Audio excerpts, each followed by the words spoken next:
what I really grew from was both. I can always do better. I can own me, and I can ask to be treated with respect and say what's not okay. And the third thing is I can also leave. Once I had done those things, and it took several months before I was able to get a new job, but it happened in a series. And I think that experience probably fueled the rest of my career in television news and then my corporate career. And quite honestly, even publishing the book, it was being able to get myself back in alignment when I've been most afraid, if you will, and felt most underskilled. This is Unconditioning, Discovering the Voice Within, with Whitney and Jenkins. Hello, and welcome to the 92nd episode of Unconditioning, Discovering the Voice Within, where I bring on guests and we talk about the inner authentic voice and the challenges and the rewards that come from following it. This episode, I have with me Susan Hensley. Susan is a transformational coach, a speaker, and author dedicated to helping people navigate life's transitions with joy, creativity, and resilience. With decades of experience as a corporate executive and leadership coach, Susan has a deep understanding of the challenges and opportunities that come with major life changes. Drawing on her extensive background in HR, coaching, and broadcast journalism, Susan's mission is to empower people to unlock their inner wisdom, creativity, and sense of play, especially during times of uncertainty and change. Through workshops, speaking engagements, and one-on-one coaching, she guides clients to rediscover their authentic selves and infuse their lives with more color, meaning, and joy. She is also the author of the book Art for Your Sanity: How Art Journaling Can Help You Manage Chaos and Unleash Joy. Well, I had a joyful conversation with Susan Hensley, and she offered some very vulnerable and poignant moments of her wisdom in her career as a broadcast journalist, and how confronting her fear really helped her to find her authentic voice and navigate her career path and the choices that she made in her life. So here is my conversation with Susan Hensley. Take a breath and then we can begin. Right. So, Susan, as you are someone who helps to coach people to find their authenticity, there are a lot of things that you must have had to go to in order to even be able to be that person for someone else. And so, one of the first things that I like to ask my guests is, when is the first time that you recognized that you had like an inner voice or an authenticity inside of yourself that you were able to recognize and follow? That's such an interesting question because I love the way you ask it because it's a little bit different. When you ask it in that way, I would say it was when I was about 16 and we were on a family vacation and the weather was terrible. And we were with another family and I was the only girl and the only one my age. So everyone else had people to be with. And I was sort of just on my own. And I think there was a period because the rain was getting to me, and no part of that vacation was sort of what you hope for as a teenager at all. And because, of course, the people I was with were all younger. I have a younger brothers. There were a bunch of younger boys, and as a teenager, not fun. Um, and I remember reflecting then, I think I was feeling sort of sad or alone. And I heard this voice really come in. It's like, you're okay. You're not alone. You've got this.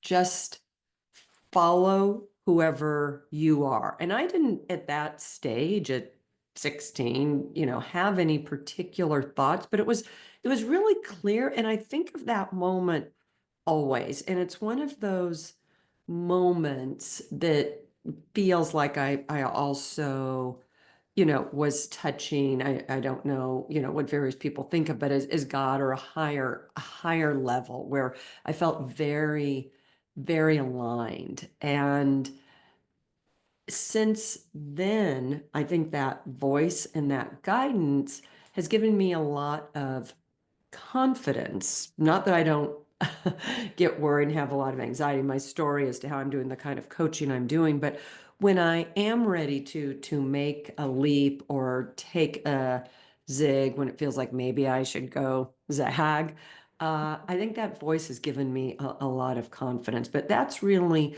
as I reflect, there was probably a moment when I was 4 and in a hospital that I also felt it, but that was a very young child. And that really much more felt because I was very ill, much more felt like I was being touched and in communication with God or my angels. But those two moments in my early life really, really stand out.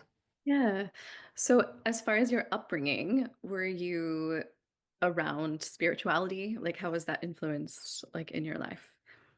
I was in a number of different ways, but very much more open than what it would look like. My mom grew up in a pretty strict Catholic family. And so I had initial exposure and, went through all of those rites, but also at the same time, my parents were very open and my mom started to explore meditation and where I was growing up was Northern California. And so there was a lot of other influences about there's a lot of different ways to get in touch with your higher with the higher power and the higher self. In high school, I actually joined and it was social initially, right? I mean, I want to be clear. I was like a teenager like any other. I joined a church youth group. And I think it was like a Baptist church because I wanted the connection and it felt safer. And so I dabbled at that point through a lot of different things and really sort of continued to. I frequently go now where I live to a Buddhist meditation center because I find some of that messaging so powerful. When I travel, I tend to look for non-denominational because I find so much universal wisdom from the ancient practices. It's although they were growing in different parts of the world, so much about kindness and what we're here to actually do, which is positive service impact, speaks to me. It really does. Yeah. Okay. So, were you creative or artistic as a child and a teenager? No, I would say I was not. I always enjoyed writing, but early on, I won an essay contest. And early on, as I think what happens with a lot of people in our society, when children show some promise, and I've done this too with my children and other children, you start to help them see how that's a career. So I Mhm. won this essay contest in 6th grade. And I got like a $200 savings bond and my picture in the little community paper, right? And then everyone's like, you should be a writer, you should be a journalist. And that's really was my first career. And I loved it. It was a very good fit. But what I realized it did, although I would do journaling, is I wasn't writing to be creative. I was writing to communicate, which I know sounds like it should be creative, but when you're always thinking of the audience and what are they going to think of I'm writing, and then my master's degree was in journalism, and it was about back in the day getting it right and lots of fact checking and not having someone I quoted, say I got it wrong. And so it didn't feel as creative as where I took a zag, if you will, later in my life with my book about art journaling now. But that was my primary outlet. But it was interesting how when I turned it into a profession Mm. and success and making money, it felt, although there were creative aspects, it really felt like I was doing it for the end result versus for the process. And there's so much power in creating for process. I mean, that is literally the whole book I felt compelled to write, much later in my life. And I feel like that's where, when you ask me if I was creative, that's where the real power of creativity lies, is in the joy and what you learn about yourself in the process of creating. Do you remember writing the essay that you won? Do you remember, like, the process of that? I do. We had a very specific, it was a 4th of July essay. And so it was, about America and what we loved about, I mean, classic, 6th grade Yeah. essay. And I was a child before the internet. We had like encyclopedias at home. I was very fortunate. I remember getting them out and learning all about America. I mean, it's sort of a perfect essay if you want students to learn American history. And so I loved it. I even remember decorating the folder. I drew some sort of picture, I think, of like Uncle Sam, made it all red, white, and blue. So I remember that whole act of submitting it. And when I did it, I don't even know that I knew there was a winner in the county, or that there was a prize, right? So that was very, very pure and fun. And I used color in it, and I'd forgotten until recently. I completely decorated the little outside of my, handwritten, the block letters kind of essay.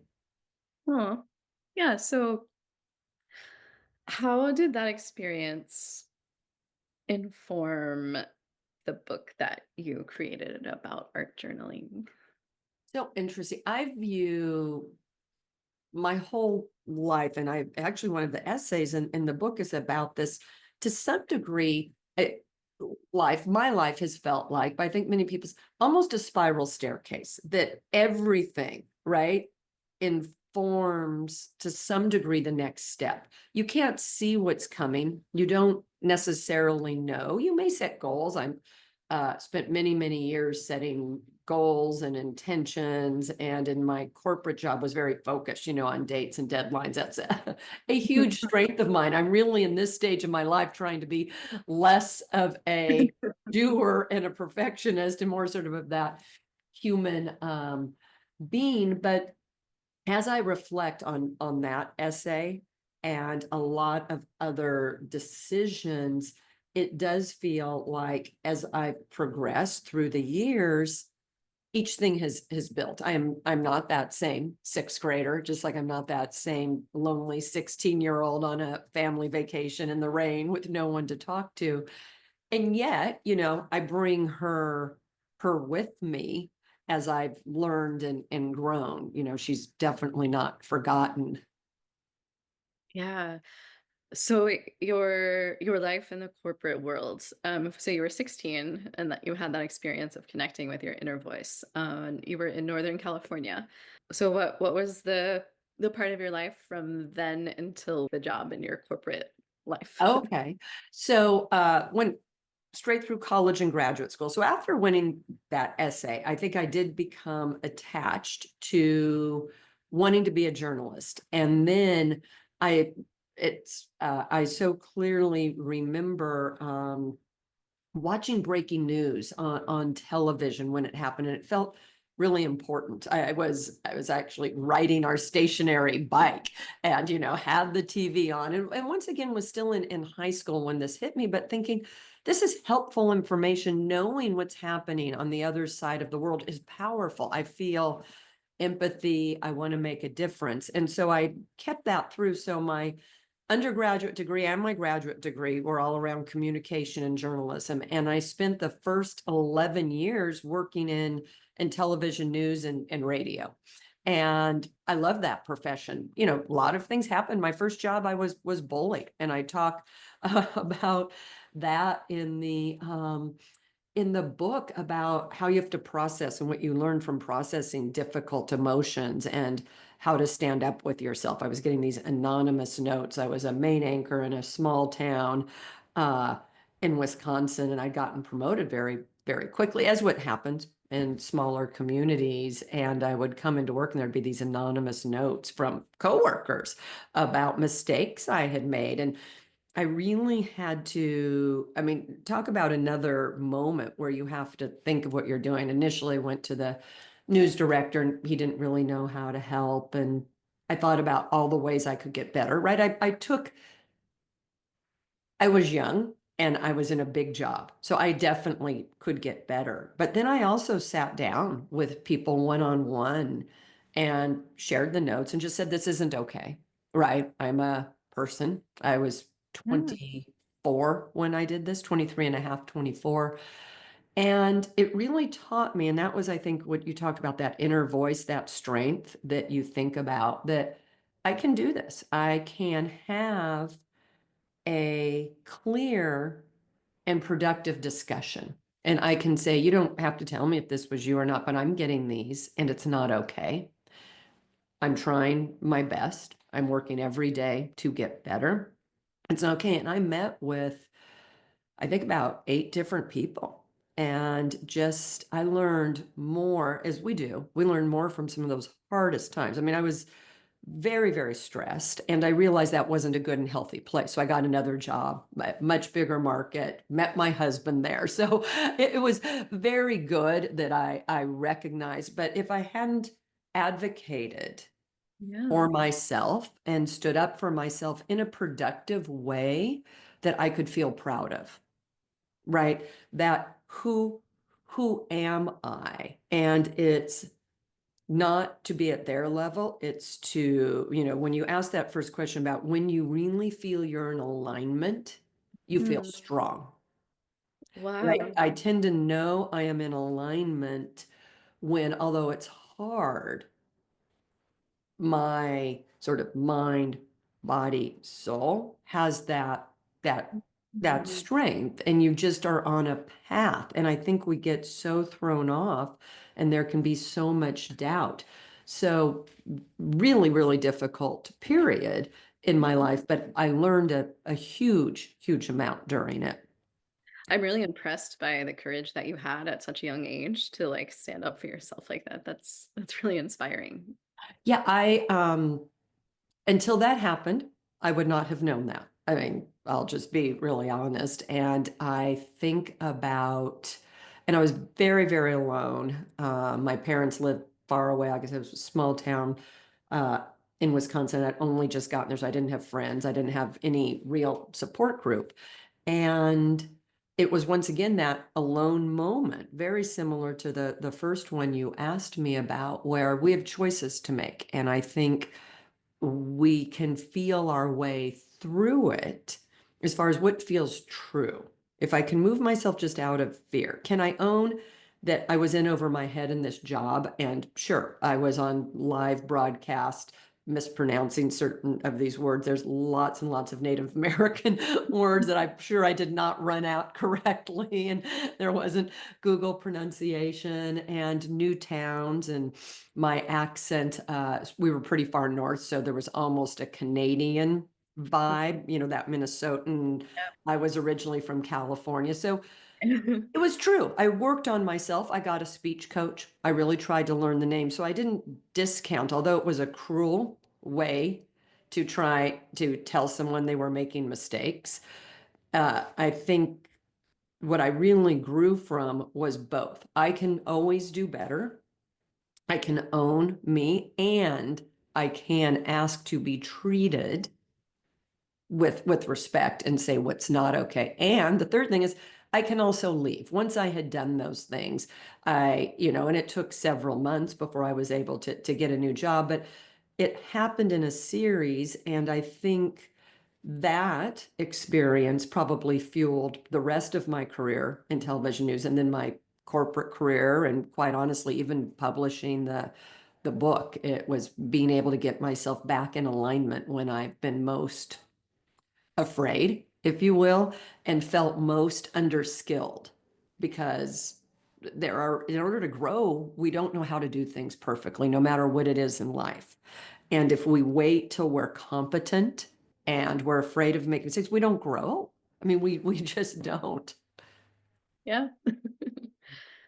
So you said you went from the smaller market into a bigger market. Yeah. So what was that experience like for you? that experience, I was there 9 years. Met my husband. We started our family there at different points. I ran the newsroom there. I produced. It was an extremely, there were lots of challenges that occurred there, some health issues and some fertility, but those were personal challenges that the work flowed, I would say, really, really well because I had found my voice, if you will, and found uh, who I was. So although those 9 years I got promoted quite a bit, weren't completely smooth. Professionally, I was really, really doing what I wanted. And then when we had our son, after several years of infertility treatments and trying, uh, sort of that light bulb came on. We were talked about strong messages from your authentic self that since I was a young girl, I had dreamed of doing this, and this profession just didn't fit anymore. Right? Hmm. I was once again living away from family. I was a main anchor, so I was working until I was on the East Coast, 11:35 at night, you know. And you work holidays and breaking news, and it was very hard, but I realized we needed to make a major life transition. Anyways, after our son was born, we realized we needed to do something different. And I hadn't ever even done a real resume because my whole career had been in television and radio. So put together a resume and found a great job and stayed there for the next 23 years, moved closer to family and became an executive there. And that's when I really got into career development and coaching. I had lots of great opportunities.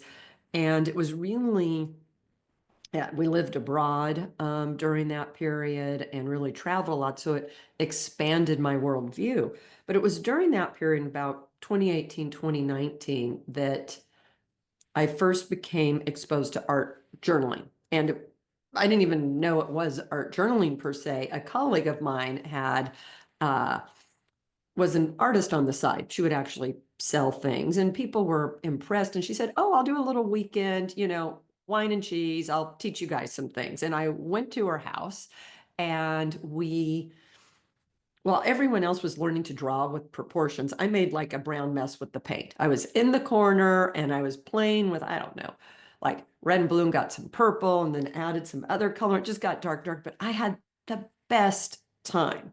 And one thing I'm a huge believer in through all of the coaching I've done with other people, whether it's career coaching, even myself, is if you do something and it gives you a spark of joy, think about that. Capture it. Get really, really curious. I brought that like brown, soggy mess home. I actually put it on our refrigerator. And my family's like, huh, what's this? And I realized I was proud of it. And I just started to play in the side, maybe 10 minutes a day with crayons, with watercolors, the things you use as a child. And I started to, in essence, I by then had gone back to written journaling, but it was very left brain. It was sort of like, today's this day, and here I am, and here's what happened. All the left brain, very linear and logical. What I loved about the art journaling, because I was curious, so I started to research why I loved it so much. Because if you remember early in the conversation, I didn't view myself as creative. And I loved it because it was tapping into that creativity. It was play. It was making me curious. It created a safe container for emotions. I was doing this when the pandemic hit. My job got even crazier, but we were locked inside. I had a lot of caregiving, and it became that really safe container for difficult emotions. And all I still use are like crayons, children's watercolors, finger paints, collage, big old glue stick that I just love. And I've recognized that using the things we had as a child that we played with at that age, 5, 6, 7, 8, keep us playful and curious, because it's very hard as an adult to take yourself seriously when you've got two crayons in your hand, right? Right. Yeah. That really silences the inner critic. And because in my professional work and my coaching work, I do so much work around the voices in our head and the inner critic, I loved how easily playing with inexpensive children's art supplies could get you into that period and that place, silence that inner critic. And then what was really amazing is the messages that started to emerge, telling me it was maybe time for another career change. It was time, had lots of images of people standing on a cliff, winding roads. I love collage with my glue stick and plants growing, doors opening. I mean, all these different images really helped me to clarify it was time to do something else. And that was a bit that full circle emotion that our moment that I went back to writing because I thought I want to share this and I want to share it personally in my journey. This is something, and so I published a book. And I'd always say I would never publish a book, and certainly never publish a book that talks so personally about my anxiety and my struggles, and or even show my art. And I realized I had to show it in the book Mm. because otherwise people get an image of what it needs to be. And even though in my online course in the book, I keep saying it's all about the process, right? This is a way to really tap into your inner soul, your inner wisdom, your authenticity. It's a place for play, curiosity. It's still a bit of a hurdle when you go and publish that, right? There's always these moments where we panic and we lose our confidence. And so even feeling called to write a book and even coming up with the title, because there were a couple other titles when I was working with the publisher that they really wanted. And I just knew that wasn't the title. And Art for Your Sanity, how art journaling can help you manage chaos and unleash joy, felt true. But it felt very hard to go against the experts of what the title should be, right? You talk about like what speaks to you. That was probably another moment where I felt very strong and knew that because I was putting myself out there, I wanted the title to really be about that, being able to manage chaos and unleash joy and that play. Yeah. This makes me think of the hierarchy of needs in Abraham Maslow a little bit. Yeah. And creativity is so often viewed as this thing that you have to get all of these other things checked off before you can reach that point. But so many people need that creativity for their survival, for their sanity. Absolutely. And that's what I really recognized through this journey, that making more lists, doing more, becoming more productive did not fuel me and keep me in alignment with my authenticity. The art journaling, and it could be any other artistic outlet, right? I happen to use the art because I think I had some attachments around the written word. And didn't view myself as musical, right? Music, dance, cooking, there's so many outlets.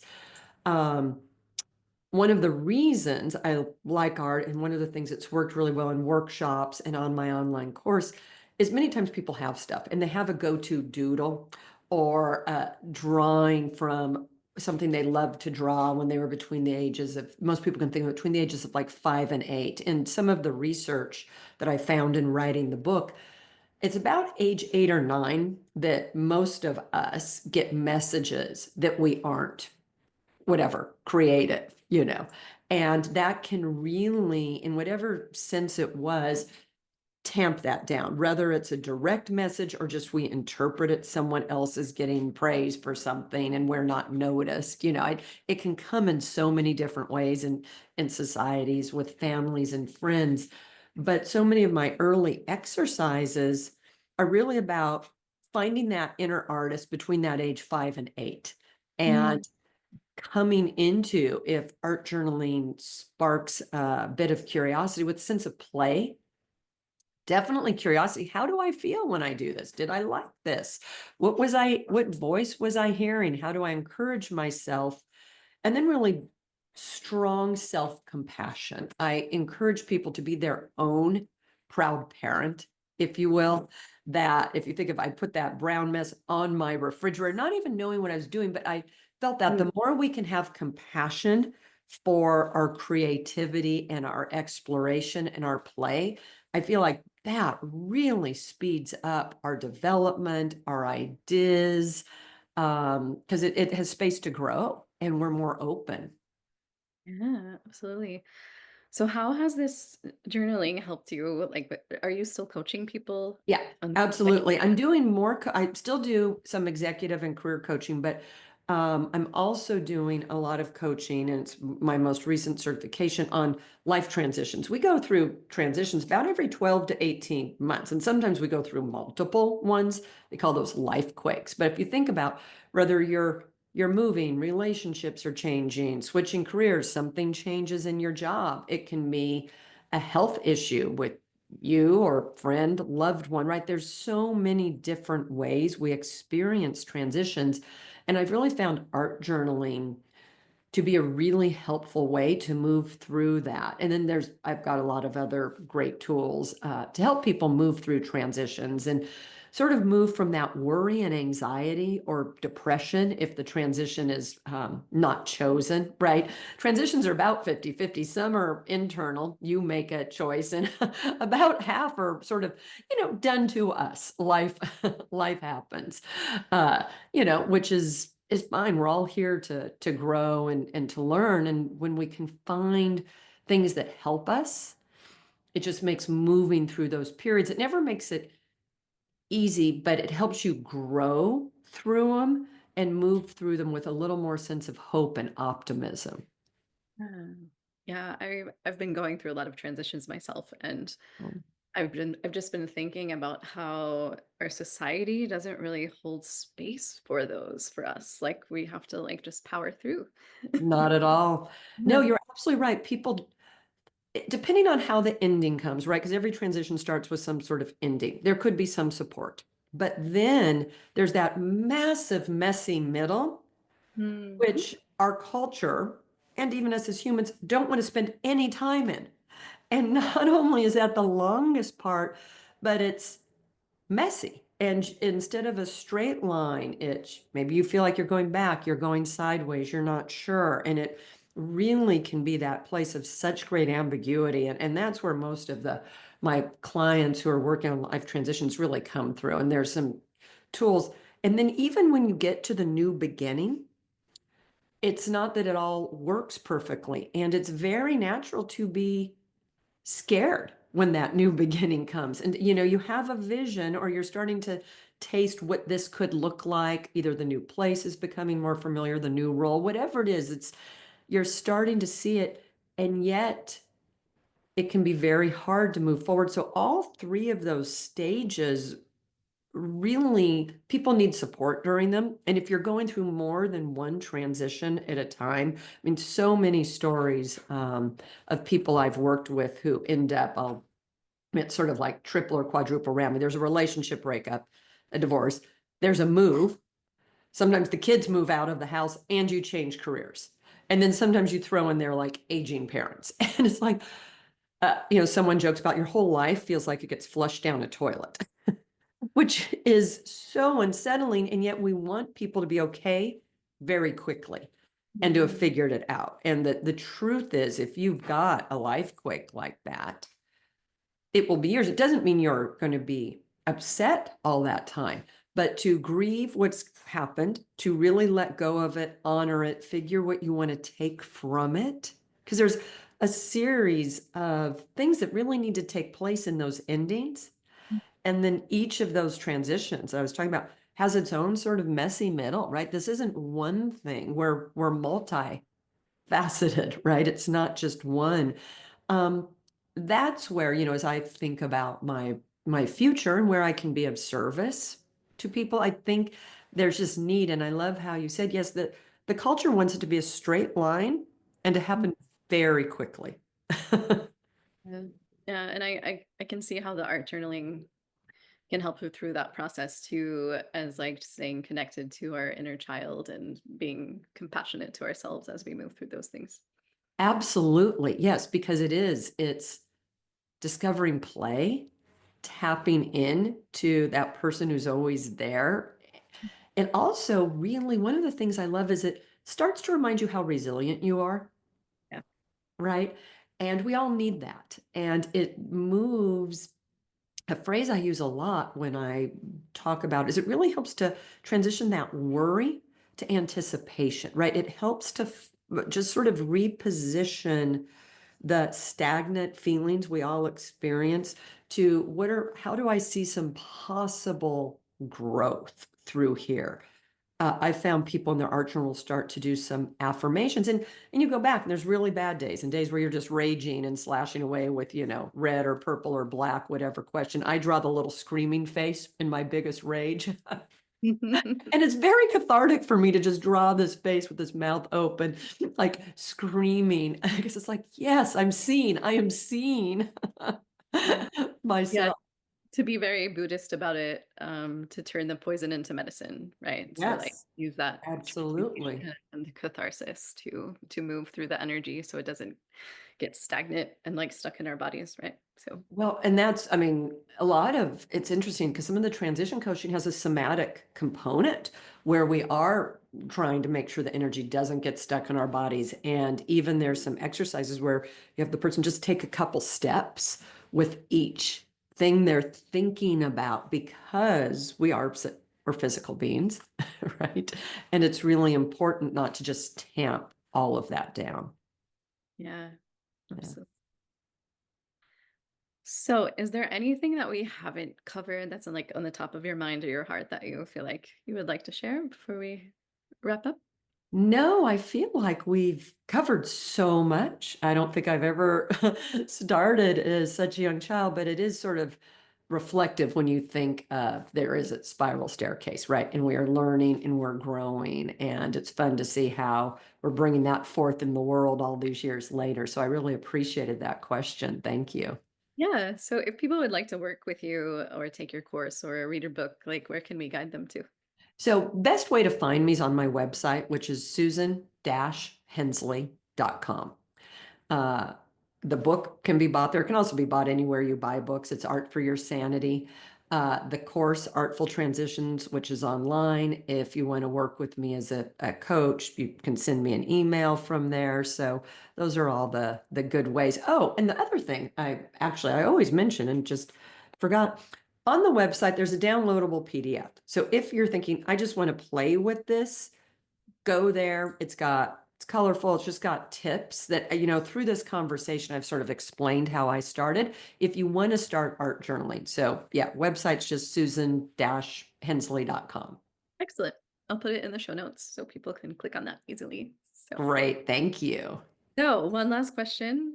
Sometimes it prompts a longer response. Sometimes it's just a couple words, and either way is fine. But if your inner voice had a billboard, what would it say to the world? Keep growing. Hmm. Yeah. Yeah.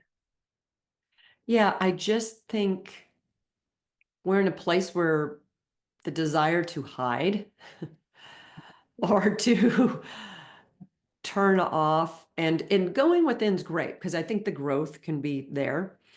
I thought at first about kindness, and we've talked some about Buddhism and karma and seeing it, but I think there's really something in growth that taps into that indomitable spirit that we have. Um, I love to see, it sounds so crazy, weeds growing through concrete. It's like, Mm. yes, that is a life force Yeah. that says something. And there's no way that weed is stronger than me and the people I know. Absolutely. That reminds me of something that I saw when I was in Los Angeles the last time. There was a tree that was growing like within a parking garage, and somehow it found a way to grow around the concrete. It's like, that's a Isn't metaphor. that inspiring? It is I mean, nature has such amazing, amazing metaphors for us in its constant generation and growth and cycles. I mean, right? Just the cycle of it is really, really powerful. Yeah, it's art in itself in a way. So, Oh, definitely. Well, thank you so much. This has been a wonderful, wonderful conversation. I've so enjoyed it. yeah, thank you. Thanks for all of your wisdom. Thank you so much for joining me this week. If you're listening and you like what you hear, please consider subscribing and rating this podcast, as it really helps get this podcast out to other people who might be interested in hearing it but don't know about it yet. And also, if you'd like to contact me or reach me, you can reach me at unconditioningpodcast@gmail.com or unconditioningpodcast on Instagram. Thank you so much, and until next time, stay tuned in to you.